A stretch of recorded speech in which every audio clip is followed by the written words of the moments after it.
사무엘상 13장 8절에서 15절까지 말씀입니다.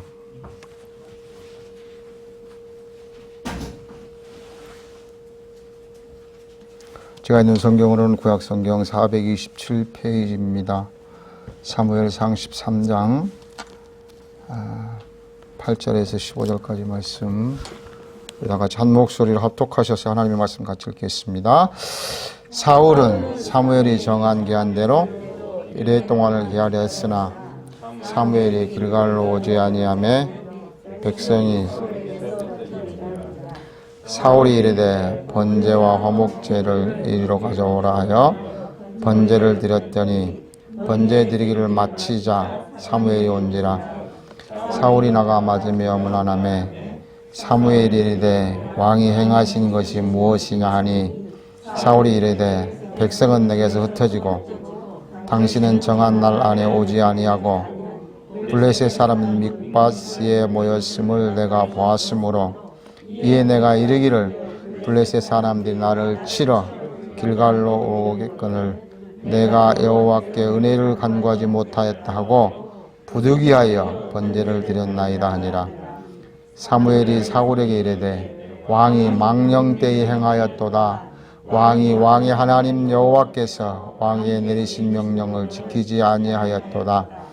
그리하였더라면 여호와께서 이스라엘 위에 왕의 나라를 영원히 세우셨을 것이오늘 지금은 왕의 나라가 길지 못할 것이라.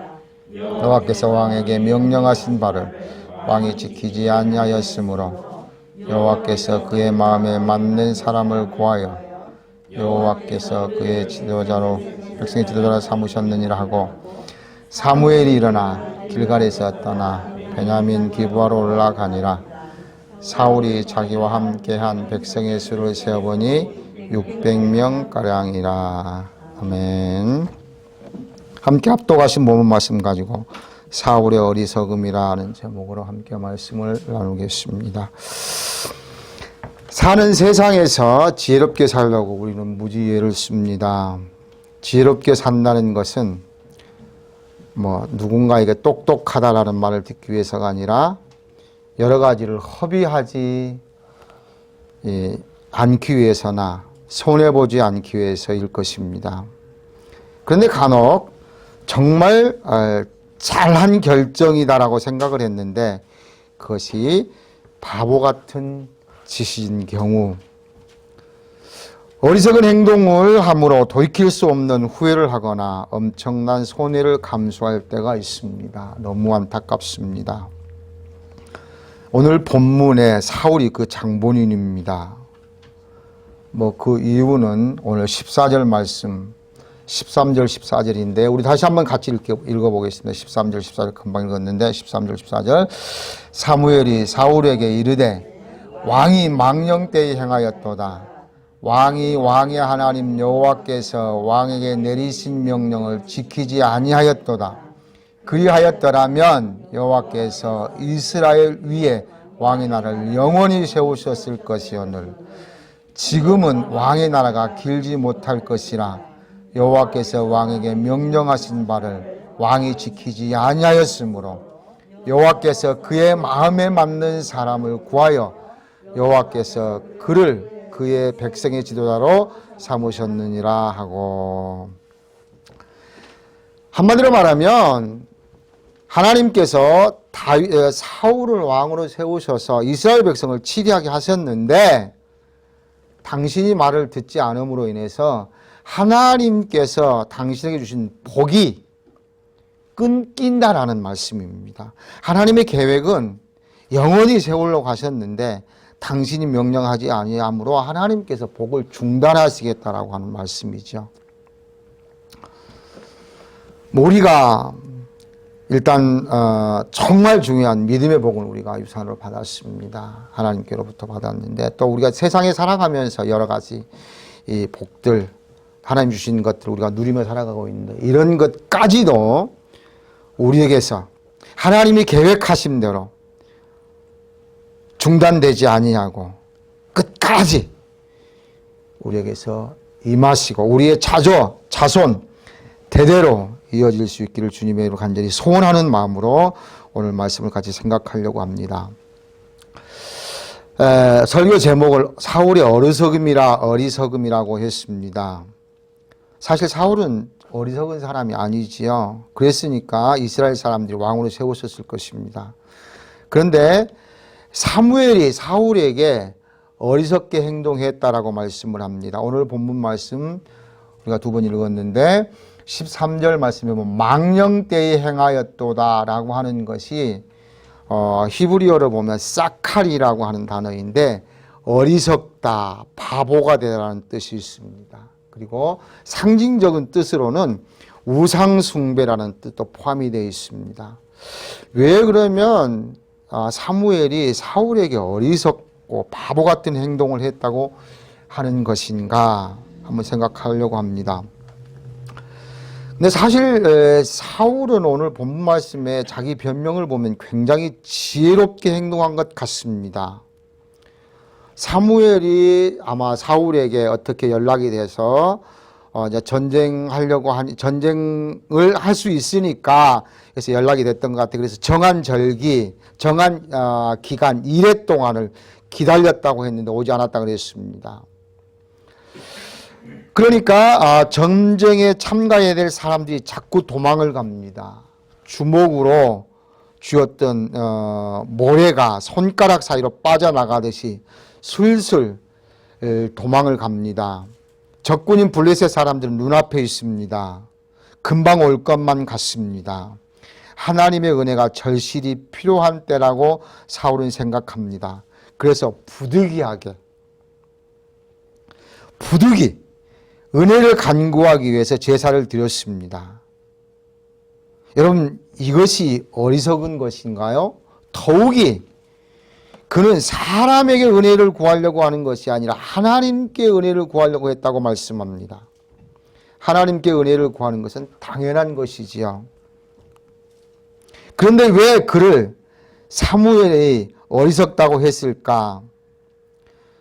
그는 하나님을 하나님으로 여기지 않고 마치 피조물로 생각했기 때문입니다. 우리나라 속담에도 뭐로 가도 서울만 가면 된다. 꿩 잡는 게 매다라고 하는 속담이 있습니다. 목적을 위해서는 수단과 방법을 별로 신경 쓰지 않는다는 속담입니다. 오늘 본문의 사울이 딱 그런 장본인입니다. 12절 말씀 우리 다시 한번 같이 읽어보실까요? 오늘 12절 말씀, 오늘 본문 12절 말씀 같이 한번 읽겠습니다.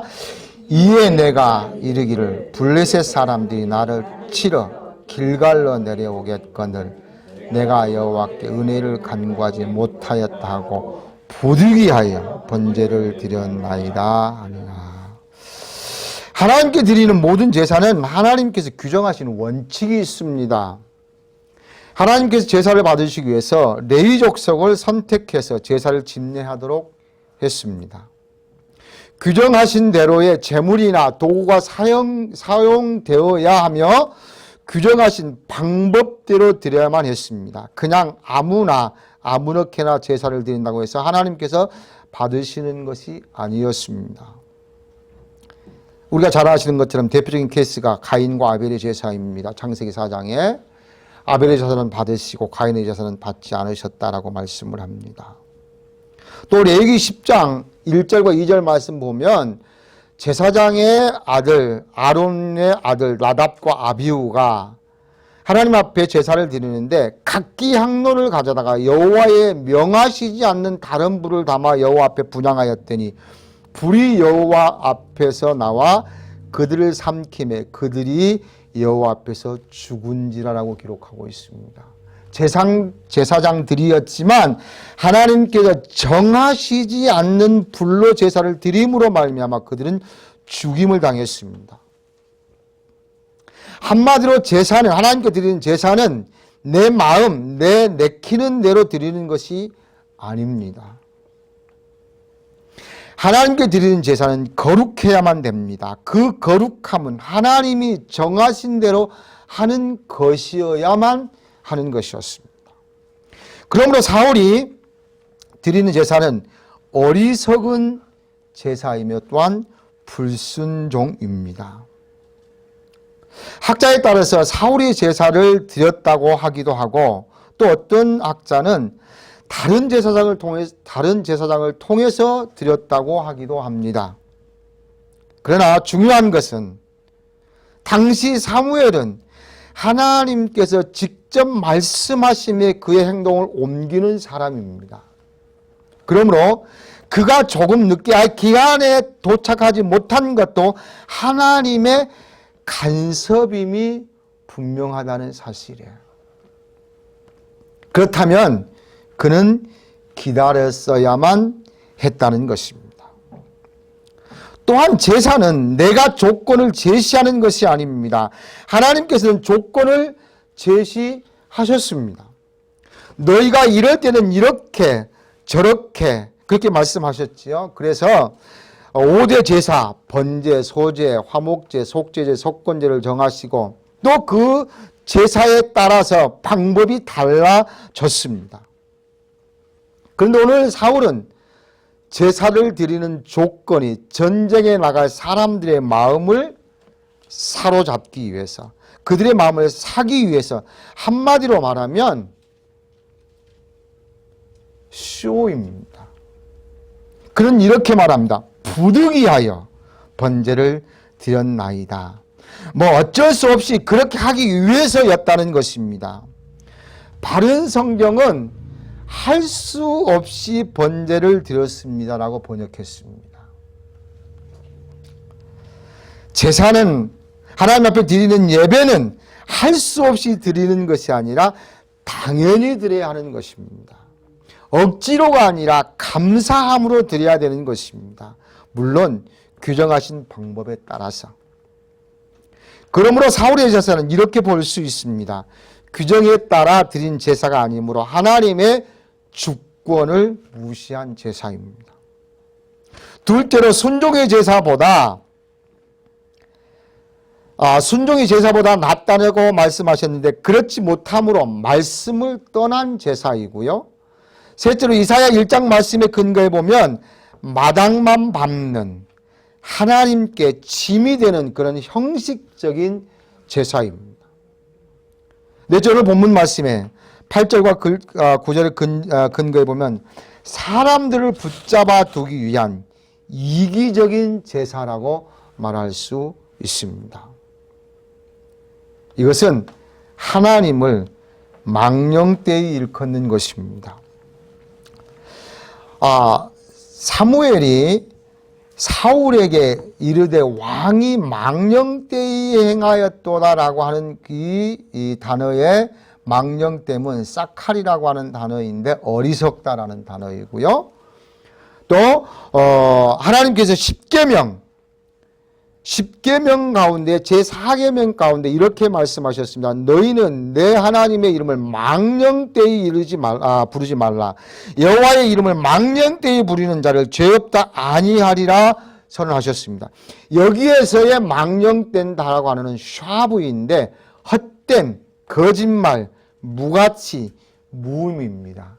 우리 성경에, 우리말 성경에는 망령되다가 똑같은데 히브리어 본문은 다릅니다. 그래서 하나님께 드리는 제사는 거룩해야만 합니다. 그 거룩함은 하나님이 정하신 대로 하는 것이어야 된다고 말씀을 드렸습니다. 현재 살아가고 있는 우리들, 하나님께 예배를 드리는 우리는 구약의 시대처럼 규정은 없습니다. 만인 제사장이기 때문이 그렇습니다. 그렇다고 하나님께 드리는 제사가, 하나님께 드리는 예배가 망령되이 드려서는 안 된다는 것입니다. 나의 죄를 사하시려고 십자가에서 죽으신 예수님의 은혜, 나를 자녀 삼아주신 하나님의 사랑, 오늘까지 인도하신 성령 하나님께 신령과 진리로 예배하는 저와 여러분이 되실 수 있기를 주님의 이름으로 소원합니다. 왜 어리석다고 했을까요? 그는 사람을 의지했습니다. 물론 당연히 세상에 보이는 것이 우리에게 중요합니다. 세상의 모든 건 무시하자는 말씀은 아닙니다. 집의 살림을 살아가는데 하루하루 수입은 당연히 중요합니다. 전쟁을 치러야 하는 책임자로서 전쟁에 나가는 사람의 숫자 중요하지 않을 수 없습니다. 당연히 챙겨야 됩니다. 그러니 사람이 도망가는 것을 어떻게든 막아야 하는 책임이 그에게 있는 것이지요. 그래서 도망가는 사람의 숫자를 막아보려는 계산으로 그는 제사를 택합니다. 실제로 성경 기자는 2절에 사울의 군사가 약 3,000명이었다고 말하고 있습니다. 3,000명 정도를 자기가 모집을 했어요. 많은 사람이 왔지만 나머지는 다 돌려보냈습니다. 왜 돌려보냈는지는 알 수 없지만, 그래서 자기가 2,000명, 자기 아들 요나단에게 1,000명. 그런데 15절 말씀 보니까 다 흩어지고 600명 정도 남았다라고 말씀을 합니다. 그러니까 마음이 불안한 거죠. 자꾸 사람이 빠져나가니까. 그러면서 그가 그렇게 얘기를 했죠. 하나님께 은혜를 간구하기 위해서 내가 제사를 택했다라고 말씀을 합니다. 그러면서 부득이하게 어쩔 수 없어서 제사는 하나님께 드리는 것이 맞습니다. 또한 그로 인해 하나님의 은혜와 복이 임한다는 것 또한 맞습니다.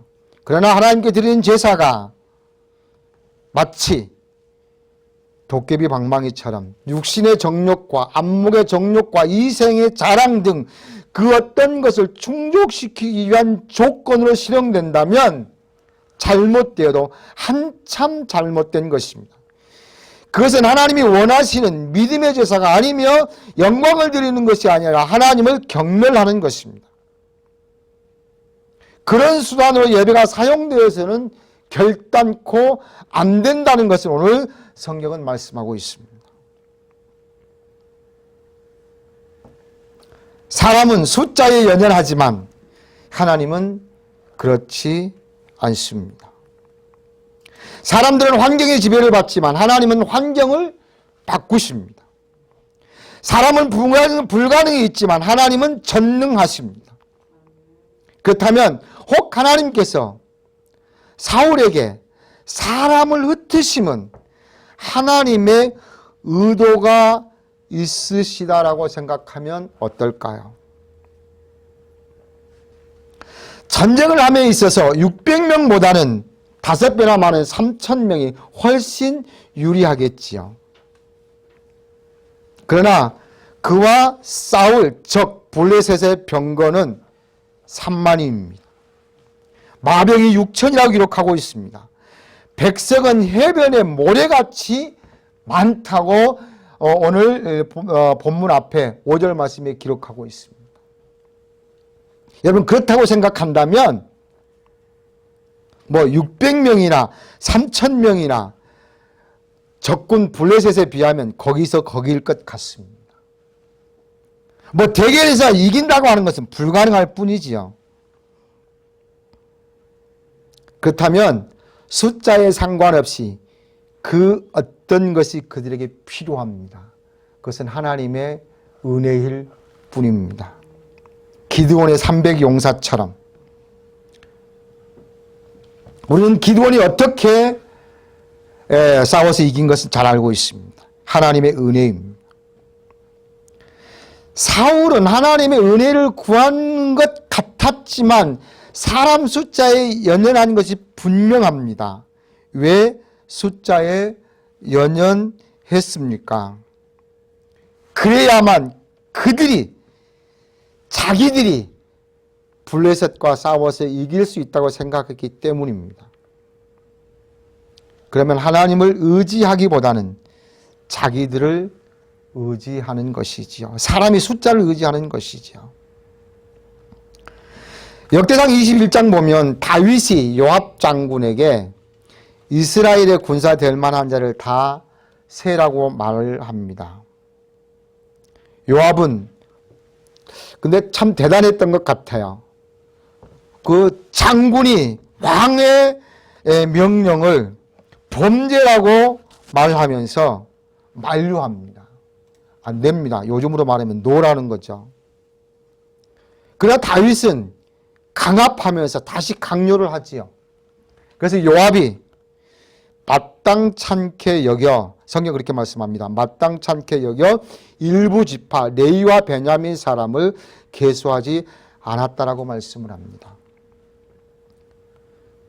그러나 7절 말씀에 보면 역대상 21장 7절 말씀, 하나님이 이 일을 악하게 여기사 이스라엘을 치시며 다윗이 하나님께 아뢰되, 치심에 다윗이 하나님께 아뢰되 내가 이 일을 행함으로 큰 죄를 범하였나이다. 이제 간구하옵나니 종의 죄를 용서하여 주옵소서. 내가 심히 미련하게 행하였나이다 라고 말합니다. 똑같은 기록이 사무엘하 24장에도 기록하고 있는데 9절 말씀에 봤더니 숫자가 약 130만 명이었다라고 말씀을 하고 있습니다. 출애굽할 때 60만이었습니다. 굉장히 숫자가 많아졌습니다. 2배가 넘게 불었습니다. 어떤 주석학자들은 이스라엘 숫자를 그걸로 해서 약 600만 명이었다라고 추측하기도 합니다. 근데 다윗이 이 인구조사를 할 때가 BC 975년경이었어요. 근데 다윗이 죽을 때가 BC 971년입니다. 그러니까 다윗이 죽기 약 4년 전이에요. 다윗이 통치를 오래 했기 때문에 자기가 뭔가를 나타내고 싶어서 그랬을 수도 있었을 것이고요. 뿐만 아니라 이 정도면 내가 뭔가를 할 수 있다라고 하는 것을 과시하기 위한 것이 아닌가 그렇게 생각을 합니다. 그런데 그 일을 하는 계기를 기자는 이렇게 기록합니다. 사탄이 일어나 이스라엘을 대적하고 다윗을 충동하여 이스라엘을 계수하게 하니라. 하나님께서 다윗에게도 마찬가지였지만 사울에게도 내가 했다, 내가 지금 너희와 함께 하고 있다라는 말을 듣고 싶지 않으셨을까요? 사울 왕에게도 다윗 왕에게도 지금 너희가 하는 것이 아니고 내가 하고 있다, 내가 한다라는 그런 말. 하나님께서 친히 이스라엘 백성을 통치하시는 왕이신데도 하나님을 전적으로 신뢰하지 않고 사람의 왕을 뽑아달라고 이스라엘 백성들이 아우성을 했습니다. 그런 이스라엘 백성들이지만 하나님은 어떻게 이스라엘 백성들을 보셨습니까? 우리 한번 말씀을 같이 보겠습니다. 바로 그 앞에 부분에 12장 22절 한번 같이 읽겠습니다. 12장 22절 같이 읽겠습니다. 여호와께서는 너희를 자기 백성으로 삼으신 것을 기뻐하셨으므로 여호와께서는 그의 크신 이름을 위해서라도 자기 백성을 버리지, 아멘. 그들이 하나님을 내가 너희의 왕이다라고 말씀을 하셨지만 그들은 절대적으로 신임하지 않았어요. 전적으로 신임하지 않고, 아닙니다, 우리는 우리 눈에 보이는 왕이 필요합니다라고 말씀을 합니다. 그래서 하나님께서 사무엘을 통해서 왕을 복귀하셨죠. 그럼에도 불구하고 하나님은 그들이 오늘 22절 말씀 같이 말씀을 하십니다. 너희를 자기 백성으로 삼으신 것을 기뻐하셨다고 말씀합니다. 그리고 자기 백성을 버리지 아니하시겠다고 말씀합니다. 이것이 하나님의 마음이며 사랑이신 것이죠. 우리 같으면, 저 같으면, 우리가 아니라 저 같으면, 너희들 나를 신뢰하지 못했으니까 그냥 한번 보자, 이렇게 내버려 두셨을 것 같아요. 근데도 하나님은 그렇게 말씀하지 않으시고 기뻐하셨고 자기 백성을 버리지 아니하시겠다고 말씀합니다. 하나님의 너무나 크신 마음이죠. 그러므로 블레셋과의 전쟁을 앞두고 망령때에 행한 사울에게도 14장 23절 보면 여호와께서 그날에 이스라엘을 구원하심으로 전쟁이 벳아웬을 지나니라. 또 14장 31절 말씀에 보면 그날의 백성이 믹마스로부터 아얄론에 이르기까지 블레셋 사람들을 쳤으므로 그들이 심히 피곤한지라 라고 말씀을 합니다. 믹마스는 블레셋이 이스라엘 쳐들어오기 위해서 주둔해 있었던 곳인데 거기서부터 벳아웬은 1km, 아얄론은 거기서 약 25에서 30km 떨어진 곳입니다. 전쟁에서 대승했다라고 하는 것을 오늘 성경의 기자는 기록하고 있습니다. 사랑하는 성도 여러분, 우리가 지금 코로나19로 인해서 몹시 어려움 가운데 있습니다. 하나님의 의도하심이 있으리라고 믿습니다. 나 개인을 훈련시키려는 것도 있겠지만 꼭 그 어려움은 나 때문만이 아닐 수도 있습니다. 이 앞에서 말씀드렸던 다윗이 인구조사 때문에 인구조사를 인해서 하나님께서 징계의 채찍을 드시죠. 그로 인해서 전염병이 번져서 7만 명이나 죽었다고 역대상 21장 13절이 기록하고 있습니다. 코로나 팬데믹도 어떤 이유인지를 우리가 정확하게 알 수 없지만 하나님께서 우리를 사랑하심의 이유이며 이로 인해 우리는 힘들고 어렵지만 하나님 앞에 점도 없고 흠도 없는 최후 승리자로 서게 하실 줄 믿습니다. 그러므로 우리는 이런 어려움이 무엇 때문에 왔든지 물론 우리가 생각하고 또 하나님께 묻고 또 거기에 대해서 우리가 대처해야 되겠지만 그러나 우리는 그냥 조금만 더 버티자 그런 것이 아니라 우리의 삶을 점검하고 우리의 믿음을 성숙시켜 나가야 되는 것입니다. 위기를 기회로 만드는 자가 가장 지혜로운 자라고 말합니다. 그런 우리 모두가 되실 수 있기를 주님의 이름으로 소원합니다. 다음으로 다윗의 어리석음은 무엇일까? 사울의 어리석음은 무엇일까? 사울이 번제 드리기를 마치자 사무엘이 옵니다. 바른 성경은 그가 번제를 드리기를 마치자마자라고 번역했습니다. 어떤 주석학자는 그렇게 주석을 해놓았더라고요. 사무엘이 사울에게 온 것은 일에 되는 저녁 때였을 것이라고까지 주석해 놓은 걸 보았습니다. 하여튼 사무엘이 와서 그게 다른 설명이 없는데 딱 사무엘이 사울에게 묻는 걸 보면 아마 번제 드렸던 그 제단에 불이 다 꺼지지 않았든지 하여튼 사무엘을 보았을 때에 이상한 것을 느꼈던 것 같습니다. 그래서 묻습니다. 뭐 했습니까? 그랬더니 여러 가지 이유를 내면서 이런 이유 때문에 부득이하게 번제를 드렸습니다. 그때 사무엘이 사울에게 당신은 어리석은 짓을 했습니다. 하나님께서 이제 당신에게 지금까지 주셨던 그 복을 중단하실 것입니다 라고 말씀을 합니다. 여러분 그때에 사울에게 떠오르는 생각은 무엇이었을 것 같습니까? 무엇일 것 같아요? 저는 말씀을 드립니다. 아이쿠 조금만 더 기다릴 걸 그랬을 것 같아요. 조금만 더 기다릴 걸. 왜 기다리지 않는 것이 어리석음일까? 기다린다는 것은 내가 주체가 아니라 그분이 주체라고 하는 것을 인정하는 것입니다. 결혼식 손님들이 다 왔다고 해서 하나요? 주례자가 있다고 해서 하나요? 그렇다고 시간이 되었다고 해서 하나요? 결혼식의 주체는 신랑 신부입니다. 모든 것이 완벽하게 갖추어져 있다고 해도 아무리 바빠도 신랑 신부가 오지 않으면 그 결혼식은 진행할 수 없습니다.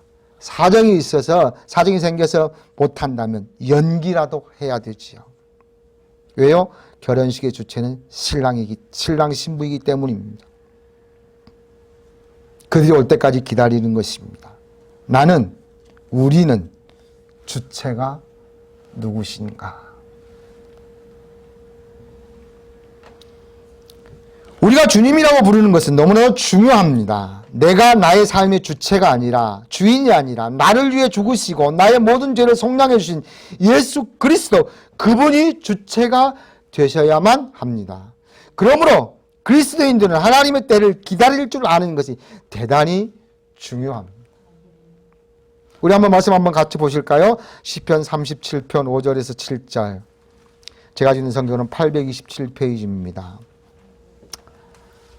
정말 어때는 순간순간 이런 생각이 들 때가 있습니다. 시편 37편 5절에서 7절 같이 읽겠습니다. 내 길을 여호와께 맡기라. 그를 의지하면 그가 이루시고 내 의를 빛같이 나타내시며 내 공의를 정오의 빛같이 하시리로다. 여호와 앞에 잠잠하고 참고 기다리라. 자기 길이 형통하며 악을 꾀는 이루는 자를 불평하지 말라. 뭐라고 말씀합니까? 여호와 앞에 잠잠하고 참고 기다리라고 말씀을 합니다. 하나님 너무 불공평합니다. 하나님 잘 믿으려고 몸부림치고 있는 나와 하나님 모르는 저들과, 하나님을 내가 봤을 때는 설렁설렁 대충대충 그렇게 섬기는 그런 자들과 날 비교해 보면, 그런데 하나님 뭐라고 말씀합니까? 잠잠하고 참고 기다리라고 말씀합니다.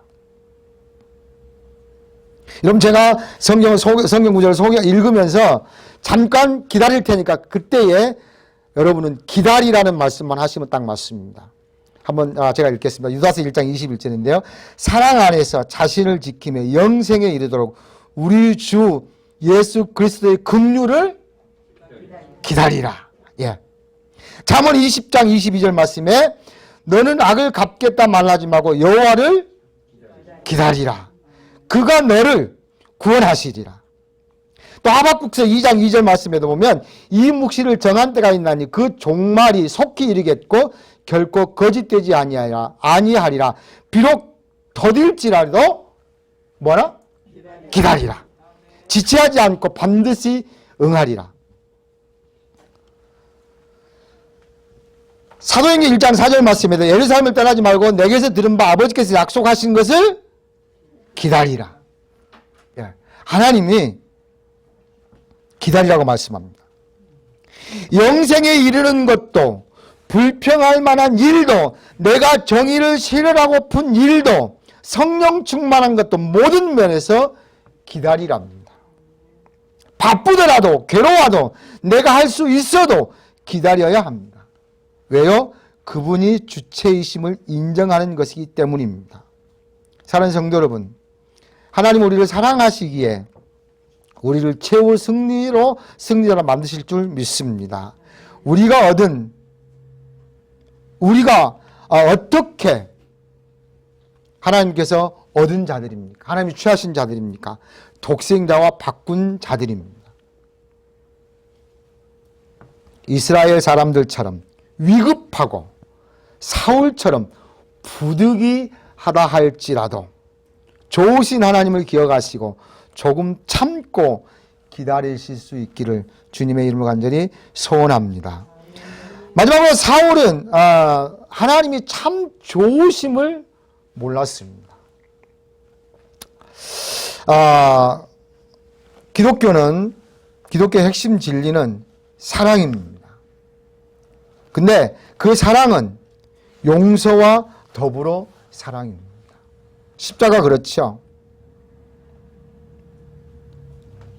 하나님의 최후의 심판이지만 하나님께서 용서하시고 사랑하시기 위해서 예수님을 이 땅에 우리에게 보내주셨습니다. 어떤 죄를 짓는 자가 아니라 그가 그 다음에 어떻게 행동하느냐라는 것이죠. 사울과 다윗을 비교해 봅니다. 비교가 안 됩니다. 다윗은 6번째, 우리 10계명 가운데 6번째 계명, 살인 교사였습니다. 7번째 계명, 간음 범죄를 지었습니다. 10번째 계명, 이웃의 아내를 탐내는 것까지 범했습니다. 사울이 비교하면 비교가 안 됩니다. 그런데 다윗은 아들 솔로몬으로 왕권이 이어져서 시드기야까지 20대 손이 넘게 왕의 자리를 지킵니다. 그뿐 아니라 하나님께서는 그를 통해서 하나님의 크신 계획 예수 그리스도를 이 땅에 보내주셨습니다. 그런데 사울은 요나단이 있었음에도 불구하고 사울대에서 왕의 자리가 끝나버립니다. 사울과 다윗이 다른 점이 무엇입니까? 죄를 뉘우치고 하나님 앞에 회개했느냐 하지 않았느냐의 입니다. 사무엘이 뭐라 하면 수긍하고 회개하고 용서를 구하면 될 테인데 핑계로 일관합니다. 창세기에 있는 말씀과 같지요. 그러나 다윗은 나단 선지자가 와서 지적할 때에 침상의 열을 띄울 만큼 회개하고 참회했습니다. 우슬처럼 정결케 해달라고 간청을 합니다. 사울은 이 좋으신 하나님을 몰랐던 것이 어리석음입니다.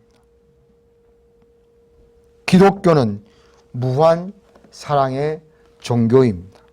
물론 이것 때문에 기독교가 많이 또 하나님을 믿는다고 하는 사람들이 잘못 행하기도 합니다만은 그러나 그럼에도 불구하고 기독교는 용서와 사랑의 종교라고 말씀할 수 있습니다.